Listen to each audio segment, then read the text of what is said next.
Hello, everyone. Hi, thank you for coming to the second community engagement effort on the CMUD South Extension initiative and discussion. And we had one, about 3 weeks ago, and we had a very good turnout, great turnout again today. We have folks online as well, so we'll be taking some questions from the folks online. Hopefully, they can hear us right now. But anyway, Rick Green's going to go through the presentation and what's being looked at and what's being proposed, and then we'll get some feedback from you all on your thoughts, and then we'll take it from there. Thanks, Rick. Thank you, Armando. Rick Green, I'm Development Services Director. If I was Taylor Swift, these seats would all be taken now, but so we have extra seats in the front if anybody needs seating. So what I'd like to do is I'll go through a presentation, and I'm going to go a little bit more depth than what we discussed when we had the July 27th meeting. And then towards the end, I'm going to try to address every question that was raised. I tried to cover all the questions at the last presentation, but I thought there'd be no harm in repeating those as well. So just to inform you of our schedule, so we had our first workshop, as Armando mentioned, on July 27th. And again, that's just to gain input and solicit opinions from residents. This is our meeting today on August 23rd. And then from this meeting, we will go to a planning board meeting. In all likelihood, that'll probably be October 17th. And then from the planning board meeting, we'll go to the city commission, and we're required to have 2 public hearings, a first and second reading. So that will happen towards the end of this year or the early part of next year. So we sent out notices to everybody within 500 feet of CMUD for the first meeting we had, and we did the same thing again for this meeting tonight. So we're trying to get the word out. For those of you who don't know, we do have 3 mixed-use districts in the city. The Broadway mixed-use district, we had a meeting actually this morning with a consultant who's working on plans for the Broadway corridor. We have the Northwood mixed-use district and the Curry mixed-use district. The Curry mixed-use district boundaries are reflected here, just west of Curry Park, roughly 27th Street to the north, Pine Street to the south, North Dixie Highway to the west, and Flagler Drive to the east. And then back in 2014, in an effort to try to stimulate redevelopment within this area, we made some changes to our zoning code, which allowed up to a maximum height of 15 stories within the Curry Park area. We identified that there could be a maximum height of 15 stories and a maximum number of residential units totaling 4,065 and up to 2.3 million square feet of retail or commercial, or what we commonly call non-residential. This was kind of the maximum development that we could achieve here without getting into traffic issues and gridlock in this area. So over time, when we looked at Curry Park area from 2013 to 2023, we saw very little development happening. We had two projects that Neil Kozakov did at the south end of Curry Park, and then we had the Dr. Alice Moore Apartments to the north, but otherwise, very little development has taken place within the Curry Park corridor.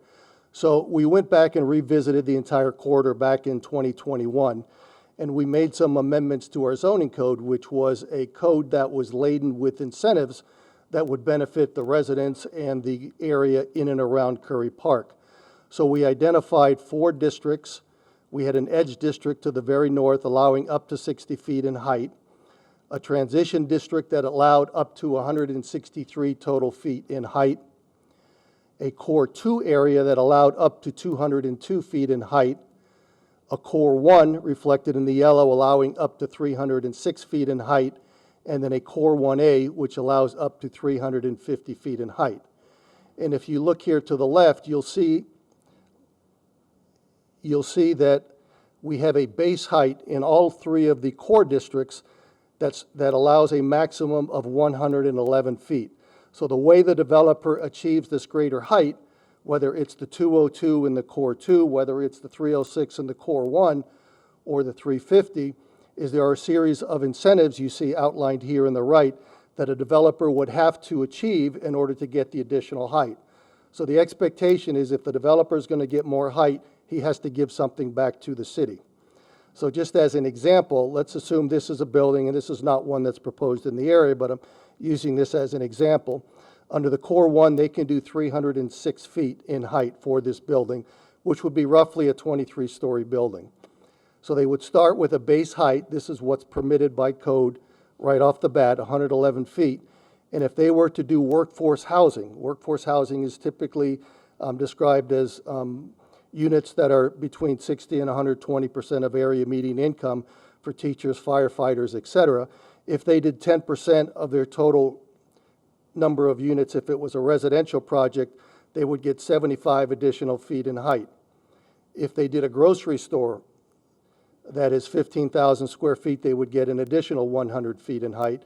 And if they designed the building to achieve a LEED certification, they would get an extra 20 feet in height. So imagine it's kind of like a menu you can pick and choose to achieve the height that you need or the height that you desire. But again, you start with the base, and again, you have to give something back. So when we first started working on CMUD, we did an inventory and analysis of every single parcel in CMUD. You see it here, and what we found is approximately 50 acres of land, excluding roadways.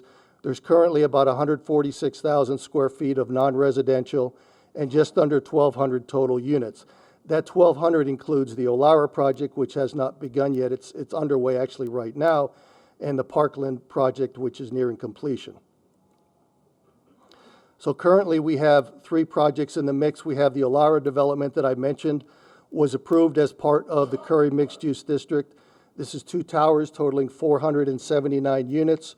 One of the towers will be residential apartments. The other will be condominiums. You have the Parkland project. This is the second Neil Kozakov project, 102 apartments, which is nearing completion.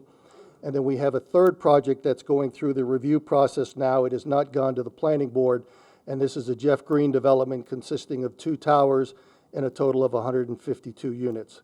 In order for Jeff Green to achieve the height here in the Core 1A area that allows up to 350 feet, Mr. Green, if he wants to move forward with this project, will be required to extend Northwood Road across Dixie Highway and tie into the new entrance of our $35 million Curry Park renovation that we're doing.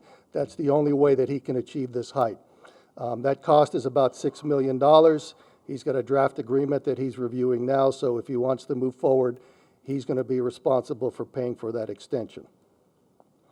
So as we were working through CMUD over the last couple years, we looked to the south and recognized that that was an area like CMUD to the north that needed some attention. So we looked at the entire corridor from the southern CMUD boundary all the way to Palm Beach Lakes, and we said if we're going to expand CMUD south, we don't want to add any more residential or non-residential. So the 4,000 square feet of non-residential, 4,000 square feet of residential units and the 2.3 million square feet of non-residential would be absorbed within the entire corridor, which in essence would, in fact, reduce the amount of vehicular traffic we should see here.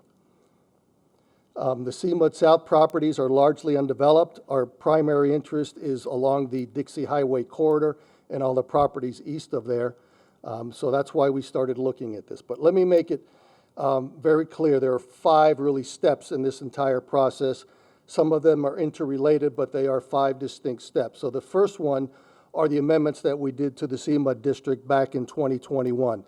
Those amendments were approved, and that's what we have in place now. So this addresses everything you see here in the colored area with the 5 districts. The second is the Temple Israel rezoning.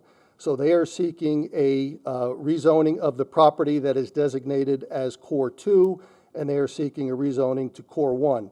I understand there's a meeting scheduled for tomorrow. I certainly encourage all the residents to attend that meeting and ask all the questions that you have. But that's a separate process not tied to the CMUD South expansion. Whether or not that property does get rezoned, then they're going to have to file a site plan to show the actual building that they propose to build. Nothing has been submitted to the city yet. We know that they're interested in building something there. We have not seen or received a formal submittal yet. So whether it's approved or not, a separate process will be involved, which would include the submittal of plans to the city for our review. The rezoning that's going to the City Commission in early September is approved by the City Commission. Whether the rezoning gets approved or not, when they come in for a site plan, anything within the CMUD district is approved by the Planning Board. And then the fourth process is the step that we're in right now, looking at the expansion of CMUD to the south. And again, that would involve an approval, a recommendation by the Planning Board, and an approval by the City Commission. So subsequent to this meeting tonight, we will have 3 more public hearings, a minimum of 3 more public hearings, 1 with the Planning Board and 2 with the City Commission. And then, of course, there's an interest on the part of the related group to develop the property at 1701. And again, that would be a separate process that would go through the Planning Board. And again, nothing has been submitted. And I'll get into that more at the end when I start addressing the questions. So keep in mind there's 5 processes, 4 of which is completed. The other 4 are still to be determined. So when staff started looking at the zoning in the area, we noticed that everything really fell into 3 major categories. So the orange is what is reflected as a professional office residential, a combination of residential uses or office uses, or a project that has a combination of the 2. And you see a good amount of the area in the CMUD South area that we were looking at is zoned POR. A lot of it along Dixie Highway is zoned general commercial, and a good majority of the entire district is zoned planned development. So what a planned development does, and a lot of the projects I'll talk about in a minute were approved through the planned development process, that basically means that there was a separate approval that was catered specifically for that project. So there may have been waivers from the zoning code, there may have been specific requirements of the builder when that project was built.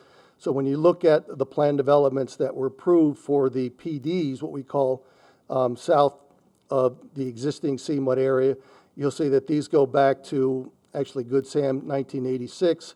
Flagler Point was approved in 98. Majestic Towers 89, the Slade in 2001, and Flagler Waterview in 94, with subsequent amendments. So if any of these projects wanted to make an amendment, if they want to do an addition, they want to add a pool, we would go back and amend the plan development that's on the books right now and what governs the development for these PDs.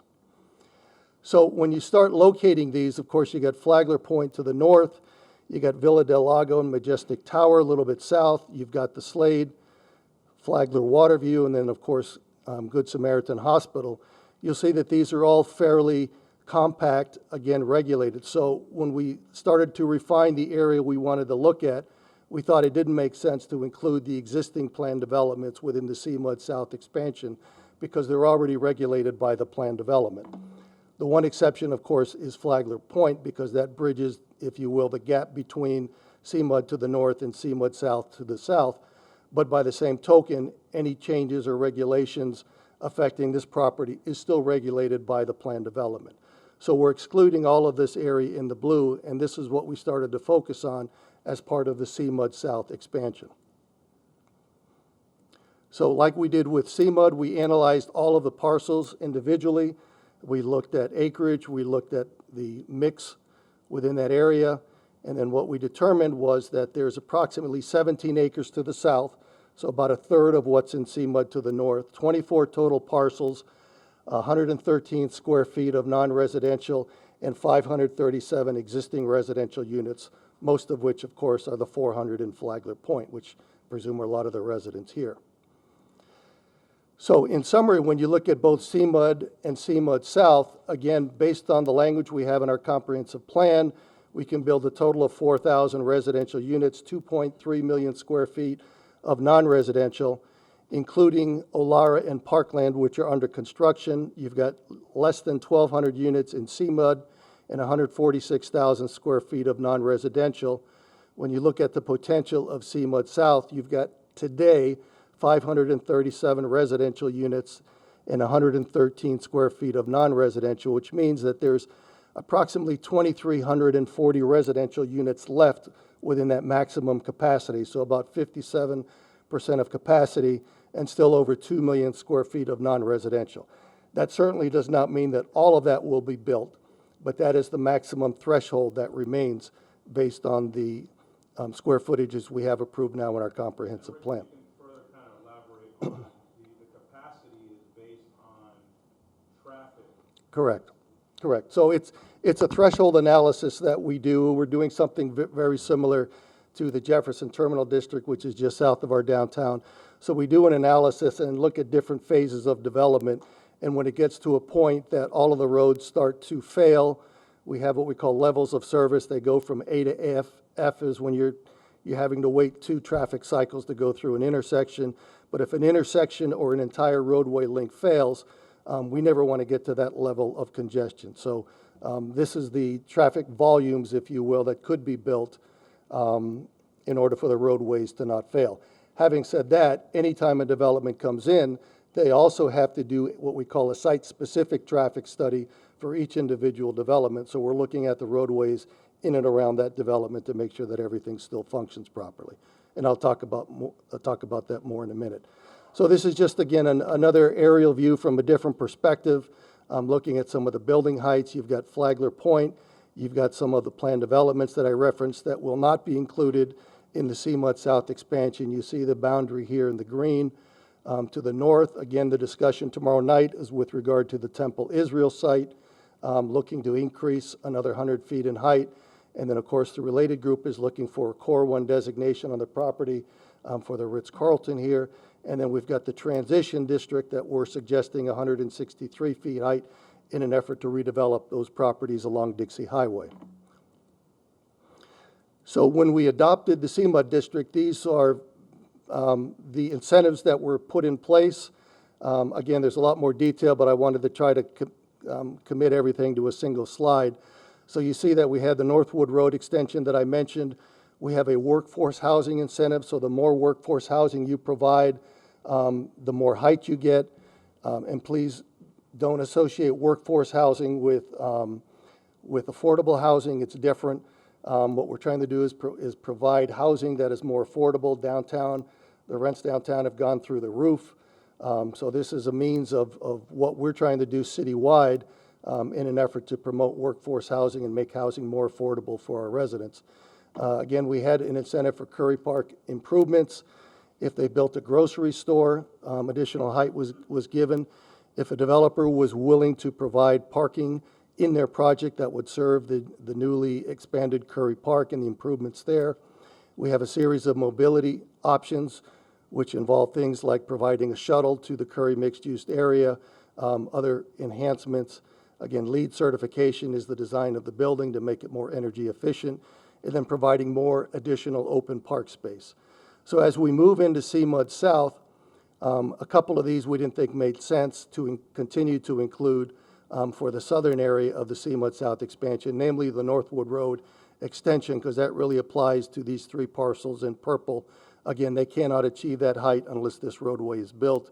And then the Curry Park parking, again, with developments down here, we didn't think it would make sense to have developments provide parking that would serve the park to the northeast. So some of the newer incentives that we're looking at that I touched upon at the last meeting was a need and a desire to provide an incentive, and we're going to flush through this in more detail, but a need or desire to make improvements to the seawall along Flagler Drive east of CMUD and CMUD South. Again, we would give a developer a certain amount of height if he was willing to fund the improvements that are necessary along the bulkhead. And then secondly, Flagler Drive improvements from Palm Beach Lakes Boulevard up to 26. You see this purple line. So again, if a developer helps us fund some of the roadway improvements, that would be an incentive that a developer could provide. So I think it's very important for the residents to meet with these developers. I keep pushing it. I've spoke to some of the members of the Flagler Point Board, because if you have certain priorities that you have, please share that with the developer, because we'd like to see that engagement continue. And at the last meeting, we heard some additional comments that we are taking to heart, and some of the things that we're continuing to work on based on some of the comments we heard at the July 27th workshop. One is the enhancement of landscaping and what we call the public realm. Those are improvements along the corridor, whether they be benches, physical enhancements, but we recognize that North Dixie Highway needs some attention, so we're going to try to structure an incentive that the developers can utilize. And then secondly, stormwater improvements to eliminate some of the flooding that we experience along North Flagler Drive. There's a concept called tidal valves. I'm not an engineer, but I had the engineering director explain it to me. So what happens is when we have the high tide, sometimes the water funnels back into the stormwater drains, and that's why you see flooding on Flagler Drive. In some cases, in the middle of a beautiful sunny day, you will see flooding on Flagler Drive. So what the tidal valve does, it allows the water to be released through the storm drain, but it doesn't allow the water to go back in, causing the flooding. So again, we're going to continue to work on these, and again, we still welcome any and all comments on the incentives. So one of the things I wanted to do, and I'm trying not to be too long, but there were questions that were brought up that I'd like to address to make sure that everybody hears the responses, and I tried to address these as part of the initial presentation we did back in July, but I'd like to go through them again. And I blew it up so I can read it, because I can't read that small. So the first question was, with so much available property developed in CMUD, why are we considering CMUD South? So again, the city would like to see the properties developed in the CMUD South area, because while there is a lot of property in CMUD, the majority is owned by Jeff Green. And I put this slide together. So everything you see colored here is owned by Jeff Green. He purchased almost 20 acres of property, and then when you fill it on in, everything in blue is property that he owns right now. And as much as we would like him to develop all of this property, that doesn't always happen. And so we can encourage him, and then hopefully with the additional height, like I said, he's got one project into us that's in review right now, but we'll see.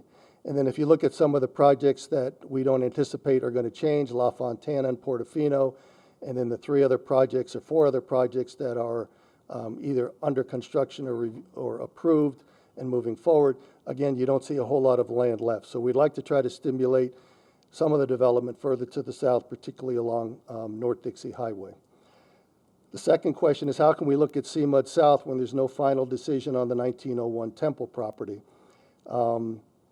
They have not shared design development plans with the community, and we need an engineering impact study. So again, like I touched upon earlier, the Temple Israel site is on a separate track. That's part of the existing CMUD zoning area.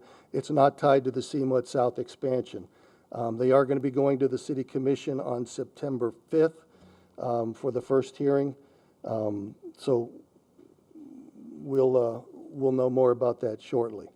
The third question is, how can you decide how many feet 717, 1701 gets to have while 1901 is not decided?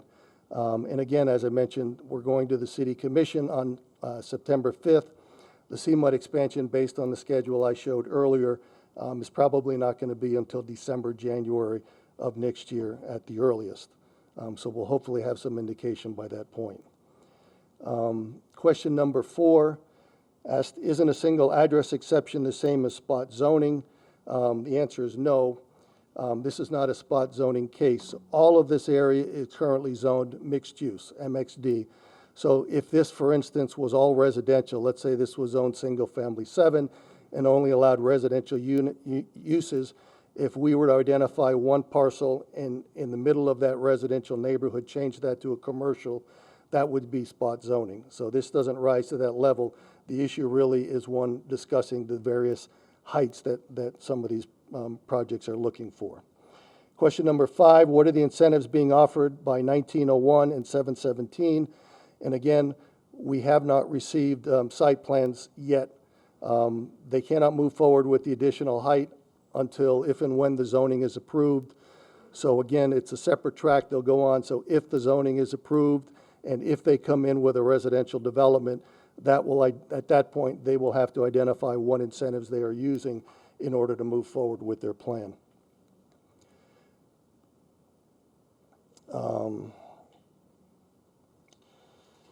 That was question 5. All right, moving on. Question 6, who votes on establishing a CMUD South District? Is it only the planning board or the city commission? So the expansion of a district like this is a rezoning. So all rezonings get approved by the city commission. So the city commission will vote on the expansion of the CMUD South, whether it will happen, how far it will go, and then any development, any site-specific development that happens, whether it's in CMUD or CMUD South, the planning board is the final vote on that. So again, we don't have any site plans for either the Temple Israel site or the 1701 site. The city commission will act on the CMUD South expansion, and then we'll see if an application comes in for either of those two sites. Question 7, what is the current plan for relocating Section 8 housing from 1701? There is a housing component on there. Again, it's premature to address that at this point because, again, no specific development application has been filed. Once an application is made, they will have to justify and explain to the city what action is being taken with those Section 8 homes. Question 8, have there been any meetings between the Ritz-Carlton related group and the city of West Palm Beach? Are there any meeting records or recordings? No, there have not been. We've had meetings where they've indicated there's a desire to do something on that site. Again, we do not have plans. We don't have anything, but that will be forthcoming. Question 9. If the temple gets 306 feet and the city spot zone 717, how does that fit into a well-planned city sandwiching Flagler Point, a 9-story building between 306 buildings without any discussion with Flagler Point? It goes on to talk about the May 8th Mayor Commission meeting we had in here. So again, the CMUD in its entirety is a mixed-use district, so it's not really spot zoning. We are encouraging all parties to meet with the two developments of Flagler Point.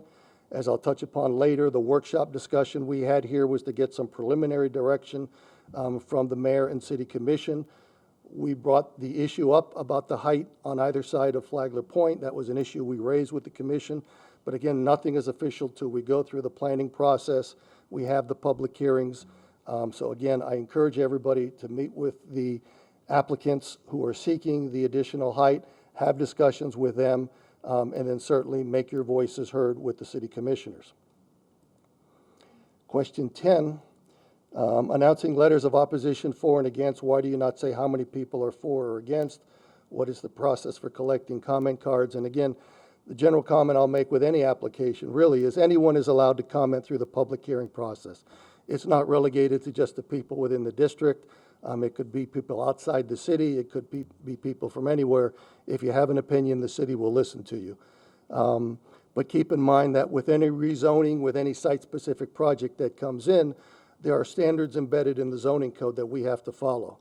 So it's great. We had a case that went to our city commission a couple of weeks. They presented a binder with 100 letters of support. That's great, but unfortunately, that's not one of the standards. So we try to keep the commissioners focused.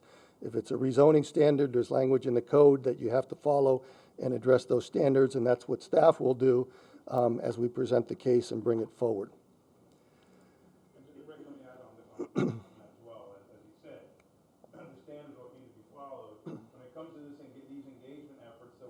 Documenting both the online and the interactions here. This is being recorded, and there will be a report issued to the city commissioners that will summarize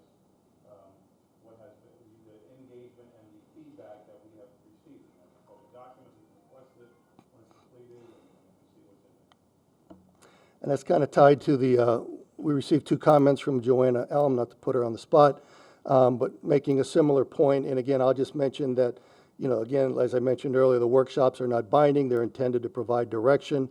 With regard to the City Commission's initial desire, we still have to go through the public hearing process. And we want input from everybody. And as Armando mentioned, all of the dialogue that we're having at all our public meetings are summarized and put into a summary report that goes to the City Commission. So we received some additional comments that came via email. While we're all concerned with structural impact, noise, construction, et cetera, the gist is what steps are going to be taken. And again, when an individual site plan gets approved anywhere in the city, an application has to be made. As I mentioned earlier, there's a site-specific traffic study that may require that a developer add a lane, add a turn lane, whatever may be involved. We also require that a maintenance of traffic report be prepared, and the maintenance of traffic basically indicates how is traffic going to function during construction. The other thing we ask of any project in excess of $250,000, that number needs to be raised, but they also have to provide a construction management plan. So if you've got 100 people working on a residential project, where are they going to park during construction? It becomes really an issue downtown with so much limited vacant space, but that's something, again, we look at for every single project. Rick, let me give you like one recent example. Icon Marina project on North Flagler that we made a group develop. One of the requirements among many that the city imposed was a traffic circle requirement based on the suggestions of our traffic engineer. And so if you've driven over that area recently, you'll see there is a traffic circle there, among other improvements, including maintenance of the seawall in that area and some other things. So those are types, that's an example of a condition that would be applied in a site plan review. Yeah, and using that same example, I did get calls from residents on occasion, not very often, but, okay, well. I like the circle, I'm just as an example as a traffic, some people love it, so. All right, let's move on. Mark, who's in the audience today, talked about traffic and infrastructure plan for CMUD, the center of density and population right behind the park, and he's suggesting that it's shifting. Do we need to redo the plan? Again, the expansion that we're talking about now is only a third of the, is only a third of the total area of the original CMUD. We want to use Northwood as the anchor for the CMUD expansion because, as you may know, there's a development called Northwood Commons on the west side of Northwood Road. It's referred to as the anchor site. That project is moving forward. So what we'd like to do is take Northwood Road, extend it across Dixie, and tie into Curry Park. So you now have, you know, it's what the shopping centers used to call the dumbbell effect, where you have a major anchor tenant on either side. Well, in this case, we will have Curry Park to the east, we'll have the anchor site to the west, and our hope is that area in between will be filled with restaurants and shops. And I like to use the analogy of maybe that could be our Clematis Street North. So we'll see. According to law, how close to the south side of Flagler Point related group can build? Again, the Core 1 district in general for all properties requires a 35-foot front setback off of Flagler Drive and a 5-foot minimum side setback.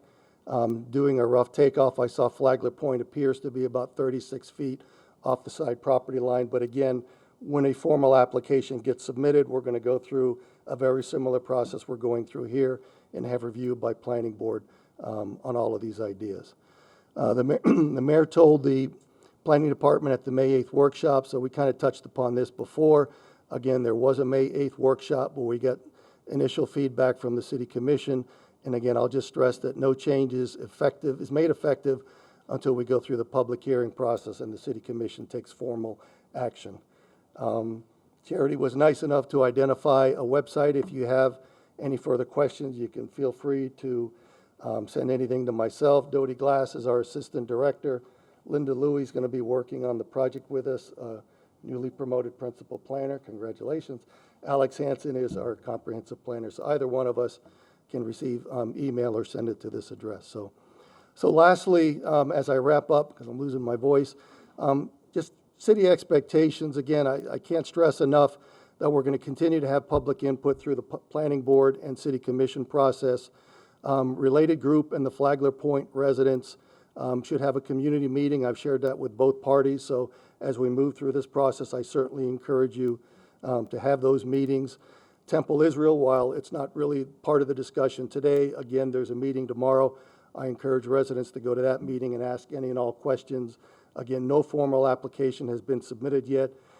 Citywide, I will tell you that anytime a developer approaches us and says they want to do a project, they'll usually have a preliminary conversation with us without plans. We always encourage them to meet with the nearby residents before they submit. Because if they have an opportunity to meet with residents, find out what their concerns are, they can maybe make adjustments in the plan. So, I'd like to think that that's an opportunity that I certainly would hope that the residents would take advantage of. And with that, I'll open it up to any questions. Armando or Dodie, Linda, anything I may have missed you want to cover? Yes, sir. On the grocery store incentive, it seems a little broad in nature. Could you? Just for the folks online. Hi, could you expand on the grocery store incentive? Sure. It seems a little broad in nature. If you could maybe identify how many residents the Publix serves in the downtown area, and then how you perceive the CMUD North to be building grocery store after grocery store after grocery store. Argumentatively speaking, Yeah. and only for those grocery stores to not be able to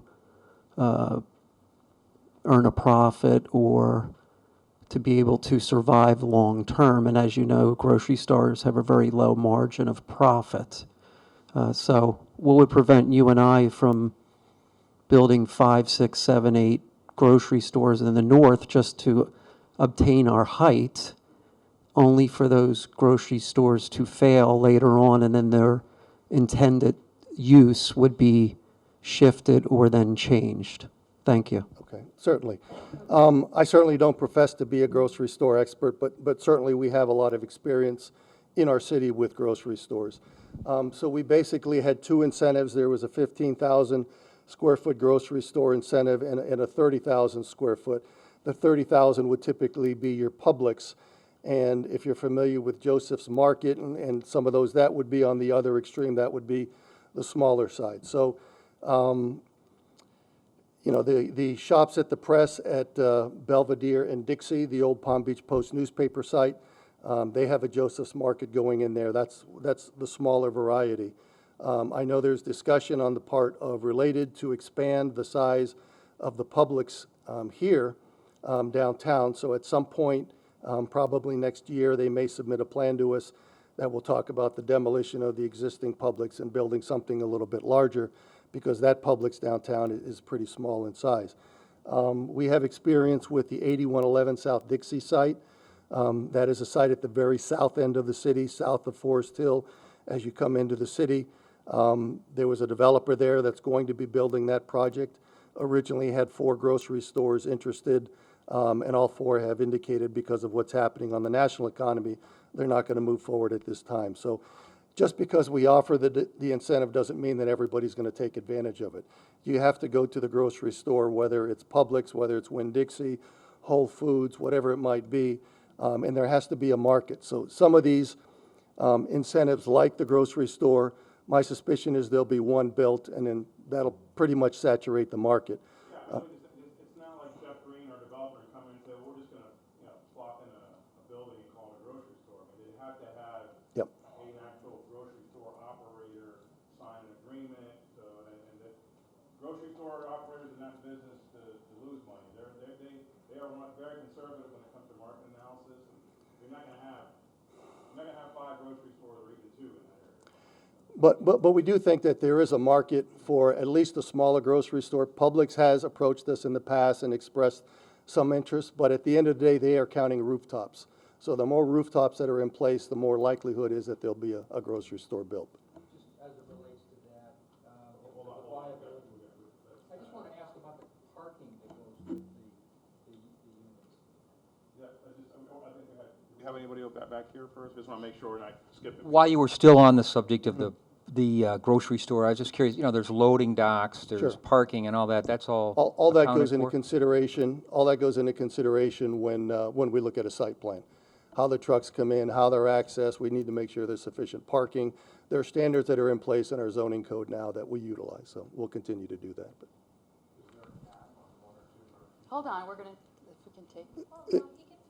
Well, just real quickly, there's not a cap, but, it's going to be market-driven, and it's very difficult, I think, for, more than one, probably grocery store to come in the CMUD district.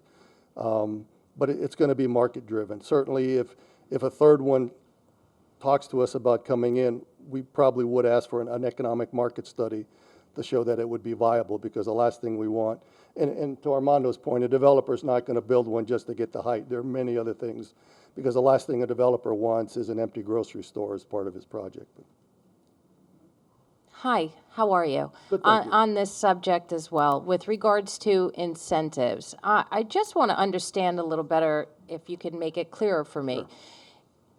You are saying incentives must be met to achieve increased height, and these are the incentives that's out there for them to look at and propose. Are these incentives given prior to getting that height, so that the commissioner meeting, let's say, or the city planning board already knows what these incentives are that these developers are gearing towards to, so to speak, check the box as one of the standards?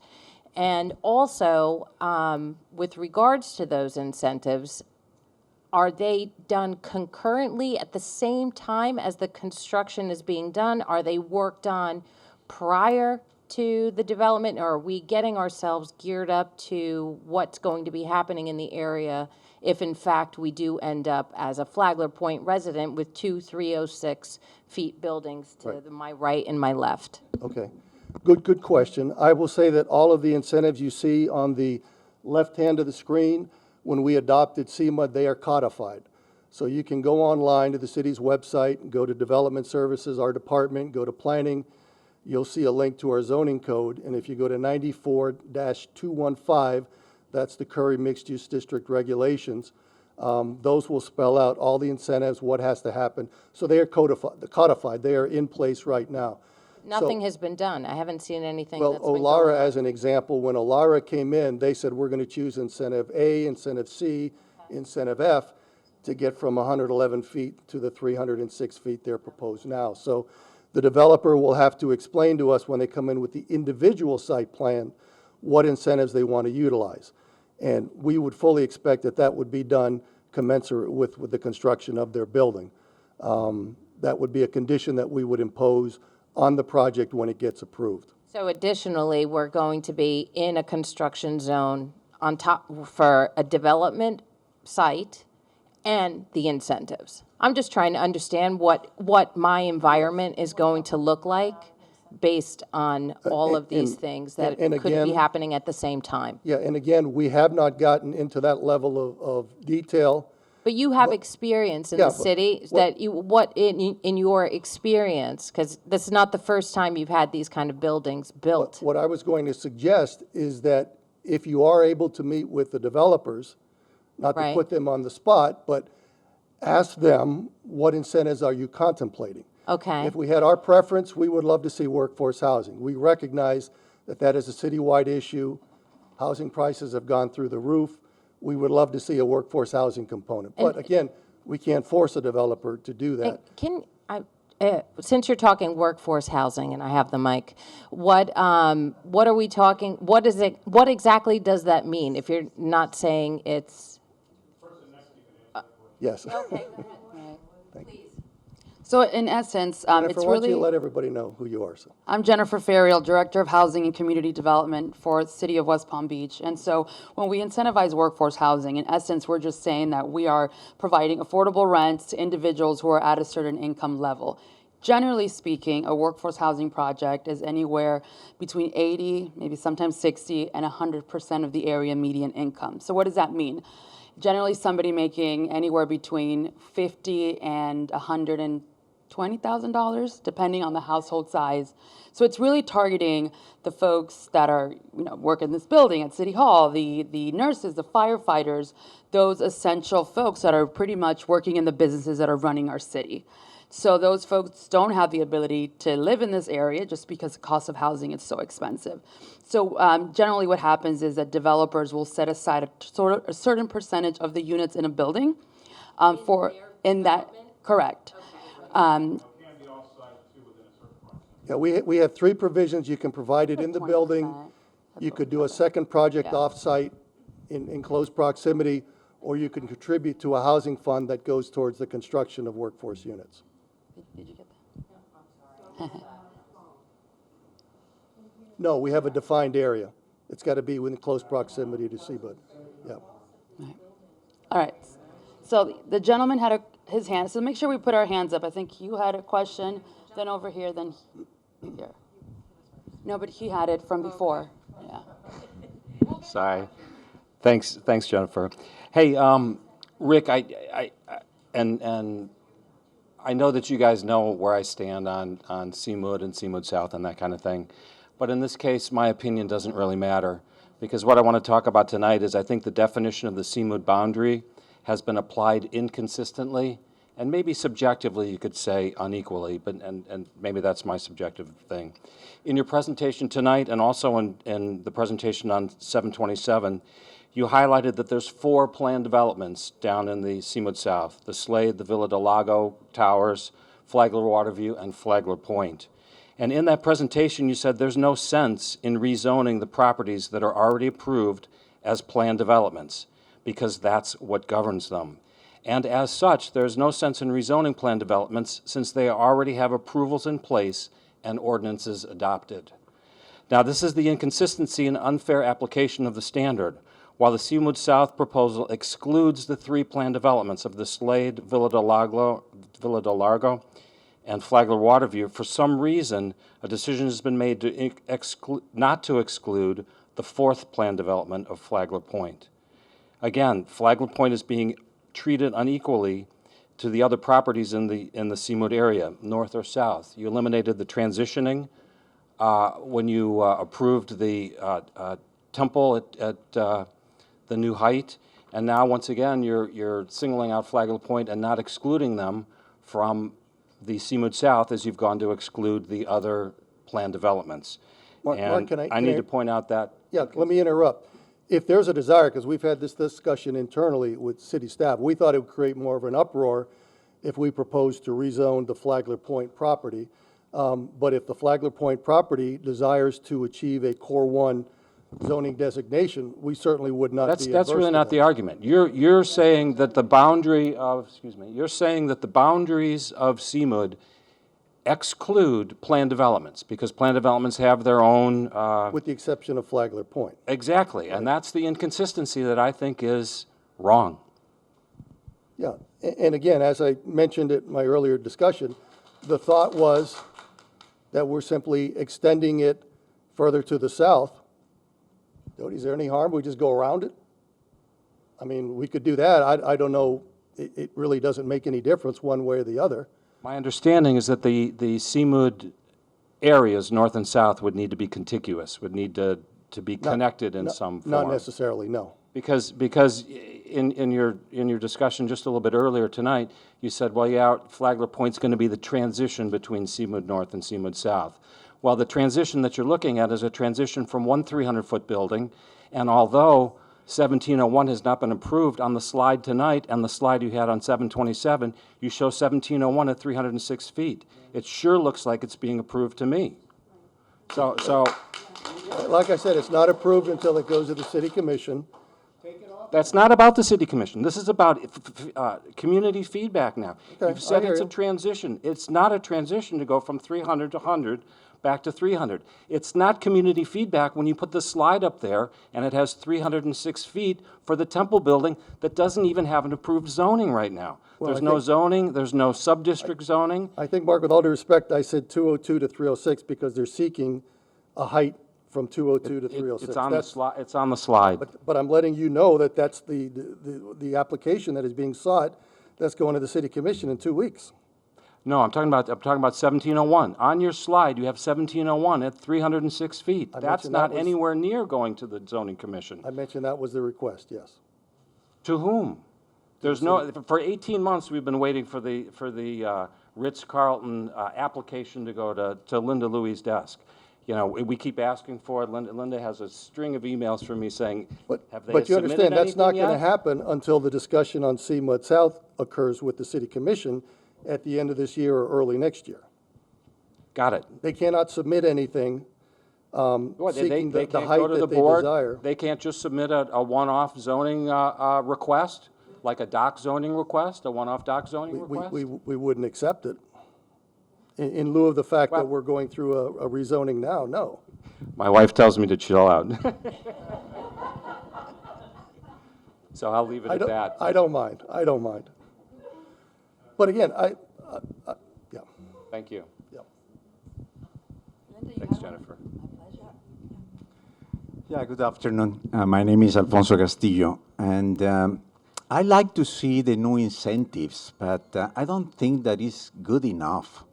I think the infrastructure that we have and that we need with global warming, we can see the storm flooding, the high tidal wave. And if you take a look at Miami Beach and Fort Lauderdale, they started the investment in order to solve those issues because that is going to create traffic, definitely. And I see the new incentives that is some storm watch control, tidal wave controls, but it has to be an infrastructure for several years, and I don't see timeline, money to be invested. I was just watching what happened with Miami Beach and Fort Lauderdale, and it took at least 10 to 15 years and a long-term plan with infrastructure. Otherwise, we're going to have the same issues in North Flagler Drive and going up to South Dixie. So my question is how you can launch this engineering project, long-term infrastructure that is going to address those issues, because otherwise it's going to be too late. No, and I certainly don't want to give the appearance that we've ignored this. Our engineering department's been working on this for years, and, yeah. Just to quickly address that, we actually have applied for a grant to help us with that planning process. Fortunately, we're not in the same boat as Miami Beach or some of the other areas down south because we're at a higher elevation and we're on a ridge in a lot of parts of West Palm Beach. So we fortunately have a little more time than some of the areas down south, but we have a pilot program that we got funded recently for Flagler to try some innovative things when it comes to flooding mitigation. But we also have applied for a grant. We feel pretty good we're going to get it to help us with that planning and design process for that 10-year, 15-year down the road that you're talking about. But the private sector is going to have to help contribute to that. These are massive investments that are needed for these 100-year flood events. And so, you know, these types of incentives will help us get there piece by piece. Let me also mention that this doesn't get enough publicity, but we also, every city has what they call a community rating system. You get a certain score based on what your city is doing to address stormwater issues. I think our CRS score is 4. We're probably one of the top 5 in the entire state. And you guys see that in your, if you're in a flood zone, you see that in your insurance premiums.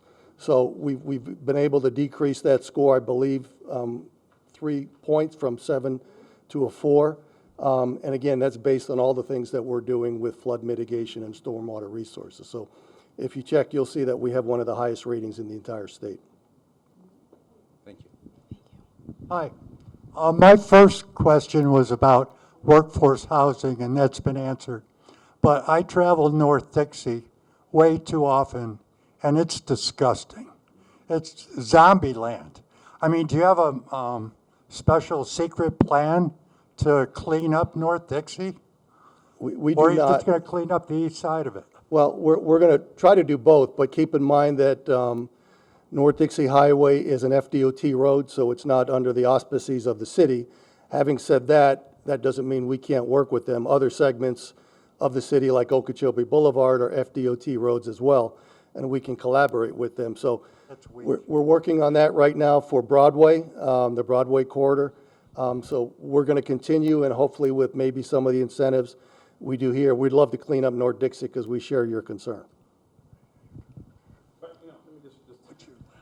Is there a secret plan? No, but activating the street and sidewalks is one of the ways that you begin to clean up an area. So, not a secret plan, but it's a plan that's been tried and true, which is activation.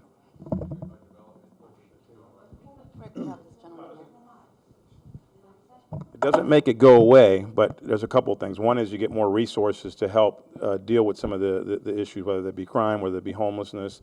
But when streets get activated, you have less activities that are unwanted activities. Let's just say that, and that's you can see that anywhere in different parts of the country, in different parts of this city. As things get activated and there's more people on the street, there's less vacant land and derelict properties for people to hang out with and do illegal activities.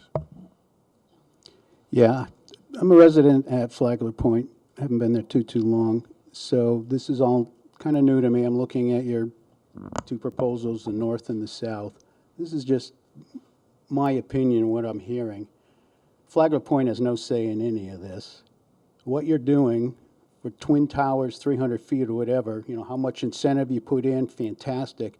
You said it's up to Flagler Point to have community group meetings and talk with the developers because the commission doesn't have any say in it. That's what the opinion I got.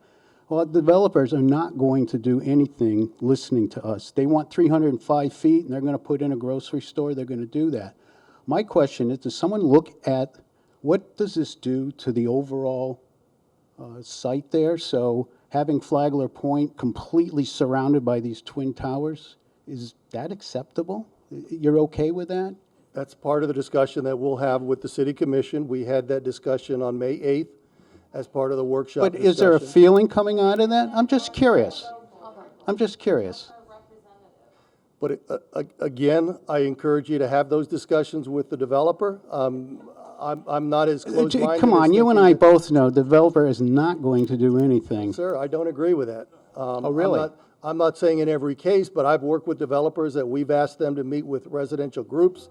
I've been in party at some of those discussions. I've heard some of the things, and the developer has made concessions Okay, based on thanks. some of the things. I would ask you to approach it with an open mind. That's all I can ask. Please don't go in closed-minded. I know there was a vote held that the Flagler Point Board didn't want to meet with the developer. That's what I heard. That's what I heard. I'm telling you, that's what I heard. That's what I heard. But next question. Hello again, thanks for taking a second question.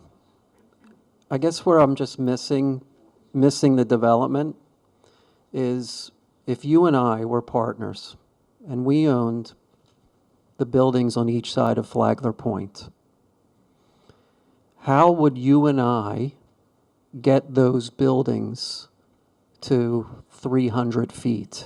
Because I've seen your presentation many times in the city events, and I'm still focused on that grocery store because that seemed to be the biggest incentive to get to that height. So how would you and I sit down and get those buildings to 300 feet?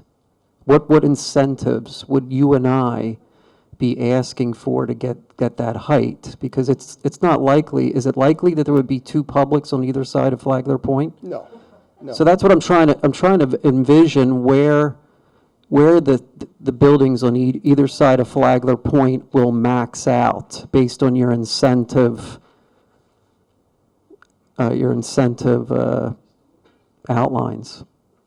Because you mentioned workforce housing, and I think you showed that an extra, if you could maybe bring that slide again, that was 20 feet or for workforce housing, so. If they do 20% And of if their Mr. Green residential- is doing the Northwood part and there's 35 million for Curry Park, and, I get all that, but maybe you could just teach me in the most simplest way so that if communication develops between our neighbors into the north and the south, we can start to learn how they could get that height? I mean, there Thank are a you. million combinations. So the biggest incentive, and again, what we stressed as our biggest need, is workforce housing. So if a developer chooses to do a residential project, and as you see here, they set aside 20% of the total units for workforce housing, that would give them 150 feet in height. But above the base of 111. So that would put them at, that would put them at 261. All right? But the first thing I would do, if in that scenario that you posed, I would meet with the residents nearby and say, what incentives are important to you? If they wanted to repair 500 feet, linear feet of seawall along the bulkhead, that would give them an additional 77 feet on top of the workforce housing. So they have various options. They can make landscaping improvements to North Dixie. They can improve the stormwater issues that are facing North Flagler Drive. They can provide workforce housing. The reason I continue to encourage to have those meetings is to ask the residents, have the developer have a conversation with you, and what incentives are more important to you. You may not care about workforce housing, but if you tell them that trying to improve the landscaping on Dixie Highway, trying to improve some of the stormwater issues, that's something that will rise to the top now that the city has the money to make those improvements, and I would suspect that those improvements would be done sooner than later. I can't imagine more than one grocery store, but again, that's all going to be market-driven. City's not going to have a requirement. Are you ready for another question? Sure. Okay, let's assume for the moment that these three of the high-rises are under, at some point or another in their progress, are under construction, plus Curry Park. And I would guess that all three of these buildings are probably going to be reinforced concrete in terms of their structure, my guess. I'm hopeful that the city has given some consideration to staging areas and so forth off of Flagler Drive, because you're going to make Flagler Drive part of a construction site unless we keep any, for example, staging areas for concrete delivery trucks and materials and so forth. So that I hope you guys are giving some consideration to that, because you could turn what is actually a pleasant drive into, a staging area. Secondly, I'd like to ask if you had to describe in one brief sentence, how would you describe how fluid the south boundaries of the CMUD areas are? And we're concerned down near Kirksey, and we're from the Slade. So what would you tell me? They're etched in stone? No, that's the whole, nothing is etched in stone until there's a final vote. So Okay, if there's a desire on the part, anybody could come in at any time, petition the you're saying commission. after the commission approves Well, I'm the talking CMUD about South? up to this time. I'm asking, you've taken us out, okay, that purple area, if you could go back to that slide for a moment. Yeah, go ahead, I'll find it. You can see it here, but it's not as clear as if you use the other slide. Okay, so my question to you is, how fluid are the boundaries? This is what we are proposing today. If I hear an outcry from the residents that they want that boundary moved, certainly we will consider that, and we'll bring it to the discussions at both the planning board and city commission meeting. Okay, well, I think my guess is that this area in purple is not proposed for any other use than what it is now, correct? Correct. So the existing zoning, and there's no overlay here. No. Okay, all right. But to get back to what the question was, is that they are fluid if someone comes forward and makes a case to move them. It would have to be a very strong argument, and I'm not foolish enough to do that without having that discussion with the residents of the Slade and Okay. Waterview and the others. One last point about traffic. I'm not sure that you're reviewing any of the site plans to this level yet. I think probably O'Leary has already passed us. But are you giving any thought to, and I bring this up every meeting, are you giving any thought to pushing some of that traffic that is coming off of those projects onto their side streets and then onto Dixie? Yes, that's always a consideration And for any project that we do. what are you using, what means are you using to do that? I mean, We have development order conditions that run with the property, so anytime a project like Olara comes in, they will have pre-application meetings with our engineering department. We have traffic engineers that work in that department. So they will discuss methodology and how they should do the traffic study, and then there'll be recommendations made as to how that traffic accesses the site, how it accesses the parking garage, and we try to minimize the impact on the surrounding property. If there are side streets that can focus and work as access points, we will encourage that. We try to discourage access immediately onto Flagler Drive as much as possible, but that's what our traffic engineer does for a living. right, because as we both know, it could add hundreds, maybe thousands of trips a day to that, to Flagler. So, all right, thank you. I'll take this and then the gentleman. Hi, everybody. My neighbor is from somewhere on Flagler or around. I'm a big believer in development, but development does not necessarily mean real estate development. It means to make the neighborhood better developed. Many of us, I think, moved to our area of Flagler because we didn't want to be down by what's going on in the southern area of Flagler Drive. We didn't want those behemoth buildings. We didn't want any of that. We like our quiet area, so to speak. The concern I have about development, or doing something regarding our development, is before one brick is laid with any of these buildings, whether they get their approvals for their additional heights or not, what are we doing today to help with the homeless situation, to help with the fact that we already have, if you're on Palm Beach Lakes going west, during certain parts of the year for sure, you've got backed up traffic today. I'm concerned that those things are not being dealt with prior to new real estate development happening. And additionally, the whole thing with Curry Park being the cornerstone of this entire thing, I'm just curious as to when is that going to start, and when are we going to do something other than just shooing homeless people off of the Flagler Park area? It would seem to me that if these people, these billionaires, want to put more buildings in our neighborhood, they should assure something positive for the homeless, because you know what? They're before the grace of God, is what I say. And there's nothing worse about them than me, just maybe a lot of times a bad break. So I think we need to discuss that as well.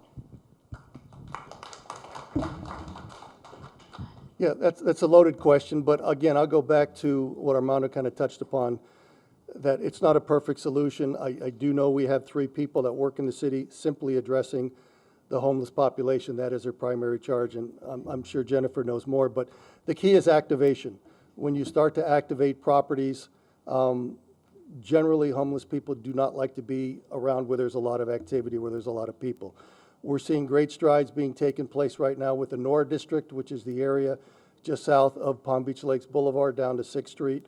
We've been working with them to retrofit a lot of the buildings there. You won't recognize that in 3 or 4 years. And the same thing with Curry Park. Once we start to see some activation there with some of these projects, like we've seen in or downtown, for any of you who are here downtown back in the early 80s like I was, this was a ghost town at 5 o'clock, filled with homeless people. And then once all the development started happening, people started staying here.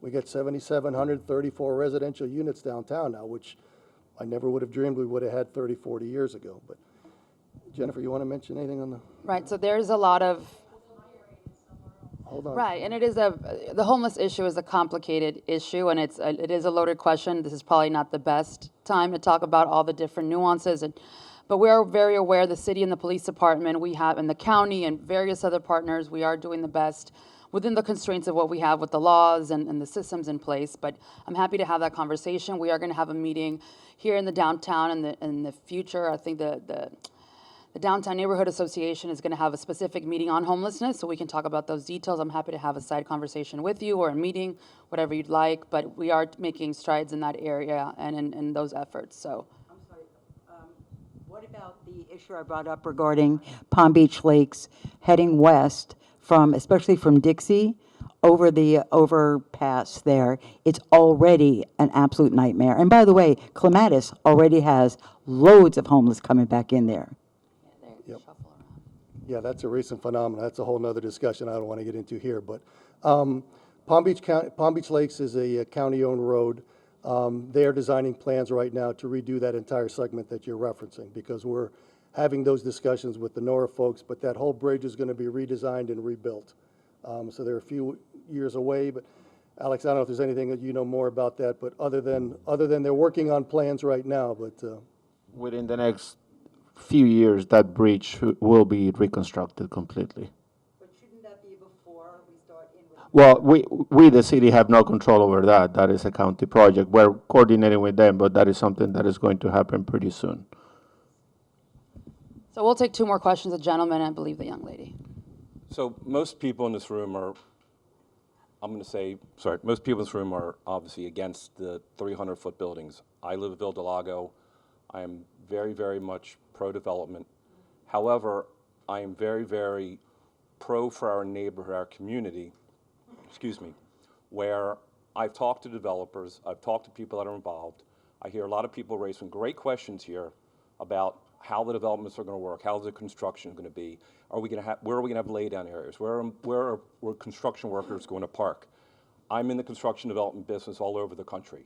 So I'm trying, as a person who lives in this community right now, I'm trying to bring a sense of community to these developments. They're going to happen, whether they're 200 feet or 300 feet. They're going to happen, and there are going to be impacts. So what I'm trying to do, it's been a very daunting task because I have a real job in real life. I'm trying to get the people in our community, we can all do this as a group. We can, as people have said, and people can agree to disagree, that they tried to make meetings with the developers and nobody shows up or someone doesn't come, great. I would love to spearhead a group with whoever would be interested. We need to make sure the developers are going to be doing the incentives that they're shooting for. We can work with them to make sure that we get what we are asking for. They're not going to play games. If they don't make the incentives, things aren't going to happen. So if we can work together as a team, we can make this stuff happen.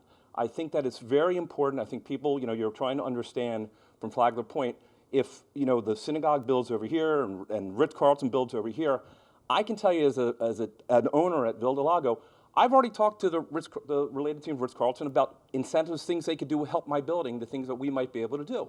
We had a very fluid conversation with it. They could do the same thing for you. But it's all about getting in a room and talking with everybody. And that is what this is about. They'll work with you, but if we do it as a group to meet with people and understand that, and I'd love to be a community liaison and advocate to help everybody in our neighborhood to do this. Same thing with Curry Park. We don't know, as much as I've tried to dive into every project that we have, Curry Park to me is the epicenter of what's going to happen on Flagler. Traffic on Flagler hopefully become a very traffic calm street. Everything can go over to Dixie, or majority of it, because right now Flagler Drive is a race course. I've talked to Kathleen Ward, I've talked to the city commissioners. Every day I walk my dogs, I risk my life getting hit by a car, which has happened pretty close a couple times. I have talked to the commissioner, the engineer, Kevin, and he's helped put in a couple flashing signs, a couple things.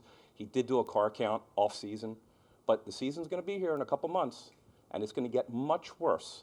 We're far away from any of this really happening, but this is the time for this to happen. thank you. And let me just mention also, I think somebody asked the question about the Curry Park improvements. I believe they're slated to start end of the year.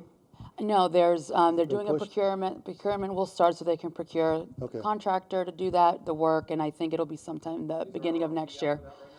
There will be, yeah. When does that go? I don't know. I'm not running that aspect of But it. it is moving. I mean, we it do is. have a plan that we've seen, that I've seen. But, Correct. yeah. We'll take. I'll stick around afterwards. We'll have one last question. I'll be happy to answer any questions afterwards, but we'll let everybody go, and I'll stick around if you like.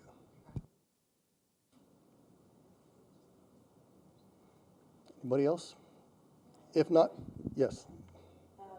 Hello, you mentioned a few times that. Jen? Hello? Jen, the mic. Right here, right here. Yes, I actually have a statement. Hi, Rick, Carol Mead, you and I have spoken many times. I think this is really important to put on the record today, and it will go to you in writing and to all the commissioners. The statement that Marty List sent to you, the fact that Flagler Point refused to have a meeting is incorrect. What was said and what was voted on in their July 28th Board of Directors meeting was to put a date in place to meet by. We did not agree to that as a board because we had not yet met with our land attorney, who was out of town, out of the country until the 28th. On that date, we did not agree to put a stake in the ground only. We did not say we wouldn't meet. In fact, on Monday the 31st, when we did meet with our land attorney, he then started to have a discussion with their lawyer, Harvey Oyer, and we had actually come to a date. In the meantime, Marty List had then sent his recommendations with the lie, saying we refused to meet. I want it on record. It is not true. That's fine. And Carol, again, It's I important. don't want to It's get into a important. he said, she said. I would just like to see that meeting happen. Okay, but let me also say one more thing.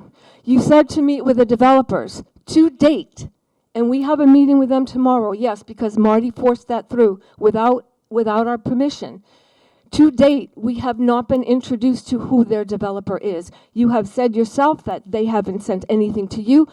Every time we went to Temple, when they wanted a meeting, and we said, hey, tell us your plans, introduce us to your developer, let's have a conversation, we have yet to have that information. They've given us no plan, All right, so no noted. developer, no information. I want that to be on record. That's where we're at. We're going tomorrow. We'll see what they have to say. But there's two sides to the story, and you're only hearing their side. Okay. Ours is important. Okay, thank you. All right, I want to thank everybody. I'll talk to you. I want to thank everybody for coming. And again, the next step will be the planning board meeting, so, keep abreast. The PowerPoint that I showed tonight, we're going to download it on the website, so let me send that to Charity tomorrow. But if you go to the website, www.wpb.org, go to Development Services, which is my department, go to Planning, you'll see an icon that says Curry Mixed Use District. I'll put the PowerPoint in there. And again, thank you all for coming.